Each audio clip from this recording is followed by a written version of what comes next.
com 10 pessoas, estar com uma, eu prefiro estar com uma. Sim. Quando se pensou na SAB, que a SAB parece ter passado a ser a dona da astronomia do país. E não é.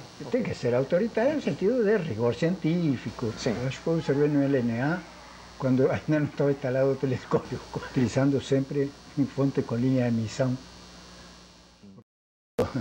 Me convidaram para ir a Pernambuco. Assim que viajei foi o Bosco.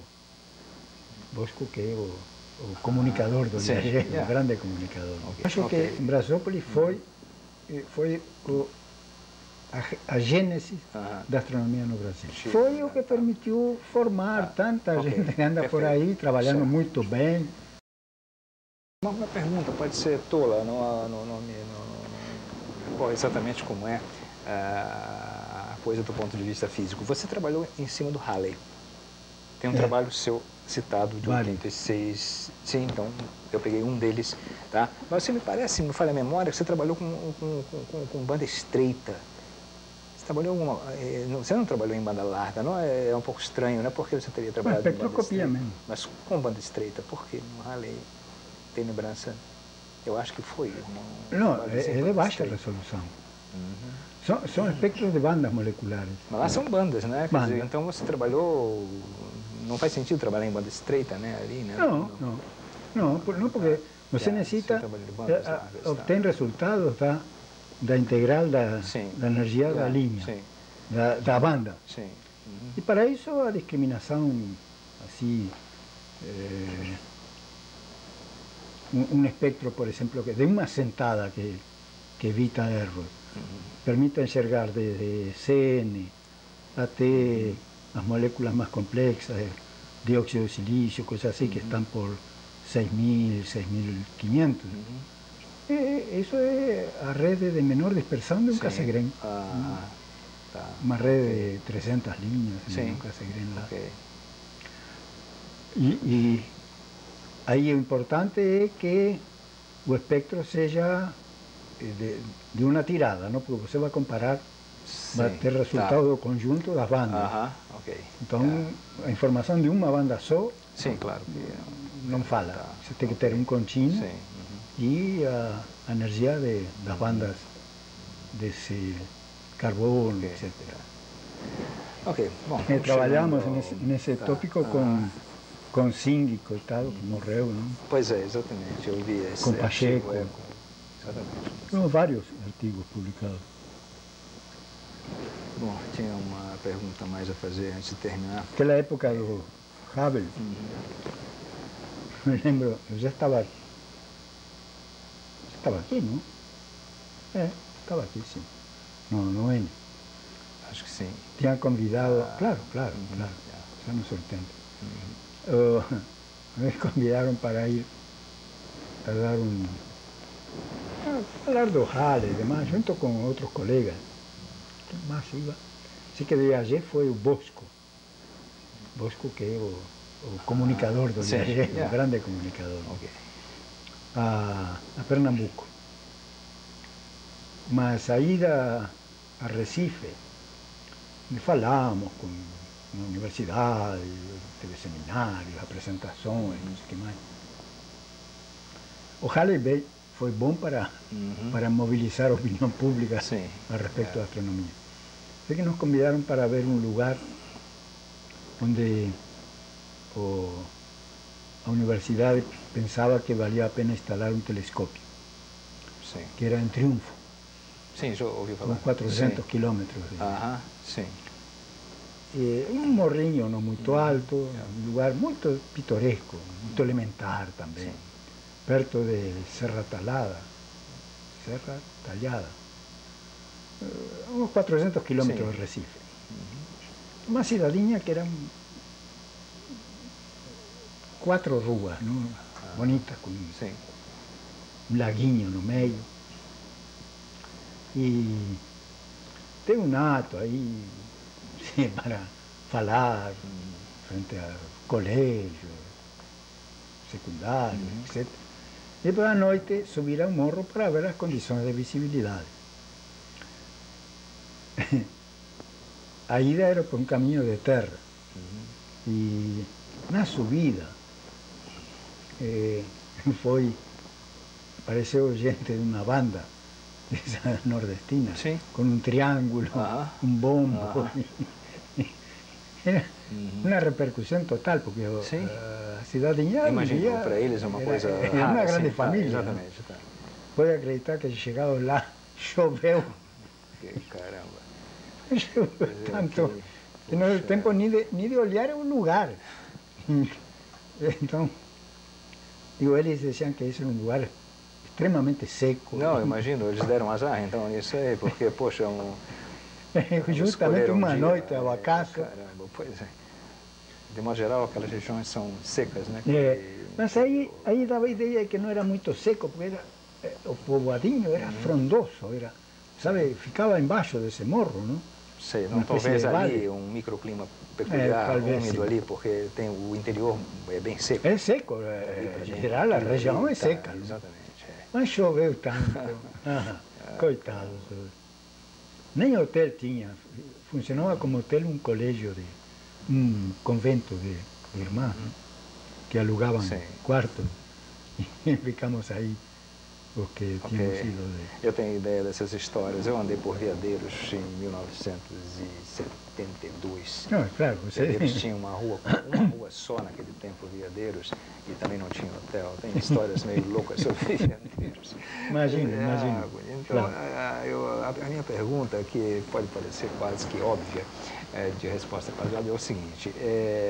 Houve uma discussão muito grande, correntes de pesquisadores, alguns mais exacerbados, que dizem, poxa, o local, o sítio do LNA, no caso o Observatório Astrofísico Brasileiro mesmo, não é um sítio brilhante, pelo contrário, nós não temos sítio aqui no Brasil com condições mínimas de estatística de noites abertas, né?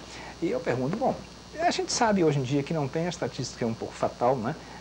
30% de noites abertas e olhe lá, mas eu pergunto, valeu ter se concentrado, a pesquisa ter se concentrado um pouco até desenvolvimento, digamos, do pessoal da área técnica, né? Você vê, foi uma das discussões, instala a oficina em cima, instala a oficina embaixo, né? Ela para mim foi proveitosa, apesar de hoje em dia eu estou percebendo, por conversa, digamos, com o Pierre Bourget, por exemplo, que ele está um pouco assim, vendo que essa oficina, não, digamos, corre o risco de lá em cima não ser tão bem utilizada como foi no passado, quer dizer, eu não sei se faltam projetos realmente, alguma coisa assim, entende, no momento, mas quer dizer, eu acho que ela é e foi, pelo menos foi funcional lá em cima. Mas fora isso, quer dizer, como um todo, como é que você vê a evolução do LNA, digamos que teria se transformado num polo realmente importante, onde se concentram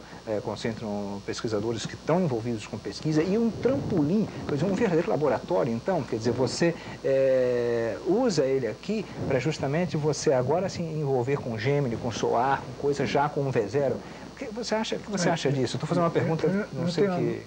Não há mínima dúvida. Eu acho que Brasópolis foi a gênese da astronomia no Brasil. Não porque não tenha sido feito antes alguma coisa, mas esta eclosão da astronomia, a participação em projetos internacionais e demais, o número de astrônomos de qualidade que está trabalhando hoje no país, sem Brasópolis não teria. Sem o LNA, não teria acontecido. O ter feito fora, como chegou a se aventar, não sei se você sabe, em 1974, já com a estrada virtualmente aprovada, a estrada foi feita em 75, parece lá, mas a estrada já estava aprovada, né, verba para a estrada, traçado já, topografia e tudo. Eu estava me parece, em 74, com o Lício, pelo menos, tá? E com o Vitor Blanco. E havia aquela ideia ainda, né? Porque o Vitor Blanco se assustou um pouco com os resultados, né? Foi comparar com o Tololo, quase incomparável, né? Mas então ele disse assim, não, nós, digamos assim, a infraestrutura está à disposição de vocês aqui, se quiser colocar o 1,60 m aqui, tudo bem. Aí ficou mas não teria sido situação, mesmo. Pois é, realmente, eu naquela data eu achava até que a gente podia estar cometendo um erro, não é, justamente, poxa, porque realmente era um número comparado com o Tololo muito baixo, né, de noites aproveitáveis, apesar digamos, nesse ínterim os detetores compensaram um pouco isso quer dizer, com eficiências cada vez realmente maiores, né, exatamente, exatamente, então dava para trabalhar em ambientes que não dava anteriormente. Mas eu me lembro, eu era até realmente intimamente, eu digo, poxa, esse negócio, digamos, não vai ser legal. Entende? Fiquei um pouco até, assim, digamos, interessado na proposta do Blanco, eu digo, poxa, mas inviável materializar isso, inclusive já com o comprometimento que nós tivemos. Hoje em dia, eu reconheço, eu acho que vale a opinião que você manifestou, entende? Eu acho que realmente a colocação está correta, né? Eu acho que profissionalmente hoje o LNA bem, não está justificando o investimento hoje. Sim.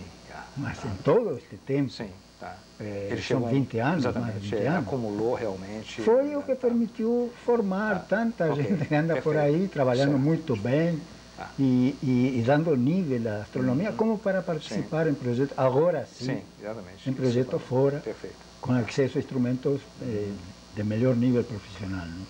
Mas eu acho que isso não tem dúvida. Eu não sei se Brasópolis era melhor que outro, aí não sei. Acho que deve ser que todo o lado atlântico da América do Sul é ruim para a astronomia óptica.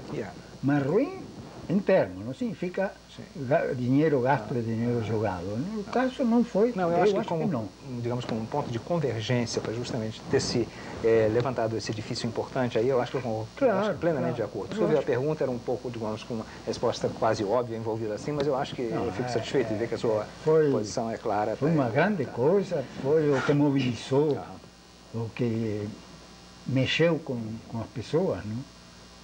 E deu oportunidade de uma experiência que era vital. Senão, o que vai fazer em Tololo se nunca esteve ao pé de um telescópio? Inclusive, houve um levantamento de uma questão que eu acho que era importante, até para estabelecer no Nordeste, é o seguinte, a questão de ser operacional ou não. É muito difícil você operar um observatório. Até no Nordeste, mesmo quando criticaram a criação da escolha dos óculos, eu me lembro disso. Foi vetado porque operacionalmente é muito complicado, quase inviável. Eu acho que esse lugar, mas na região, tinha que ser isso. O baricentro o termo foi esse. Da coisa está por aí. Está por aqui, entre São Paulo e Rio e Belo Horizonte, nesse triângulo. E fora disso, hoje até tem contribuições maiores do pessoal do Sul e demais, mas continua sendo por aí, não? Quer dizer, ou era Brasópolis ou era Campos de Jordão, não é muito mais longe, não. Prognósticos para o futuro da astronomia brasileira, em vista de várias coisas que nós conversamos eu acho hoje que vai melhorar muito mesmo, porque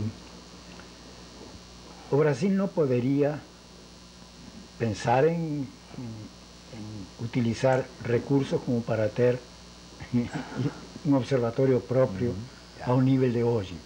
Que se não é num satélite, é quase, porque os instrumentos são fabulosamente caros. Mas o Brasil pode entrar em consórcio como tem entrado.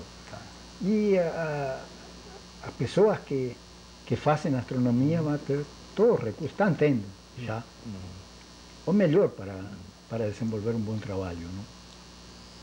Acho que também, levando em conta as necessidades sociais e demais do país, mais que o que se faz, não estaria muito bem fazer. Não, honestamente. Você diz que está bem dosado?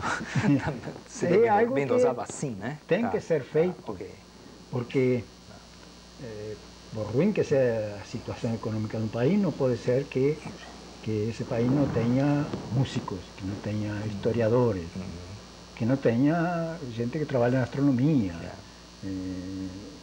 São atividades de conhecimento que diferenciam a tribo da sociedade. Então, algo tem que fazer. A medida tem que ser coerente. Não se pode pretender ter um país com a pobreza que tem uma boa parte da população, uma contribuição muito maior do que tem agora. Porque a realimentação não é proporcional. Esse claro. A contribuição para a sociedade é um pouco remota, não? Deixa eu fazer duas perguntas. Sem querer, você falou em música. E... música e astronomia se casam bem? Ah, você tem alguma preferência musical? Só um pouco de amenidades, coisas pequenas, as pessoas às vezes gostariam de saber. Como que o Codina vê a música, sente a música? Não, eu gosto de música, mas eu não jogo nenhum instrumento, não sou músico.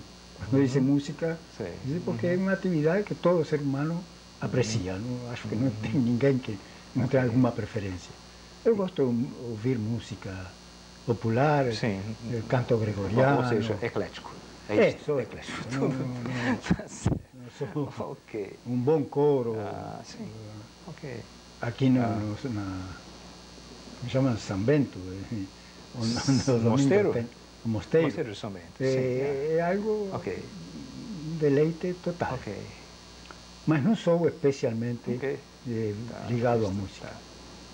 Codina, dou um fecho agradecendo a você essa atenção grande que você teve, essa paciência que você teve. De ouvir perguntas, às vezes, mal colocadas, né? Tentei eu espero ter respondido a pergunta, porque às vezes a gente se deixa levar pelo próprio pensamento e enreveda para um lugar que não é aquele que não, também, eu acho que foi muito bem, eu acho que deu uma ideia geral do seu trabalho, da sua visão da astronomia aqui no Brasil, da sua participação, eu acho que isso foi importante. Tá? Eu acho que para a sociedade brasileira é uma coisa todo relativo, não? No seu justo ponto é importante. Assim como disse, é importante que tenha alguém que saiba, que conheça a filosofia, história e atual. Que todo conhecimento humano é imprescindível para que a sociedade seja sociedade e não seja a tribo. Ok, muito obrigado. Obrigado.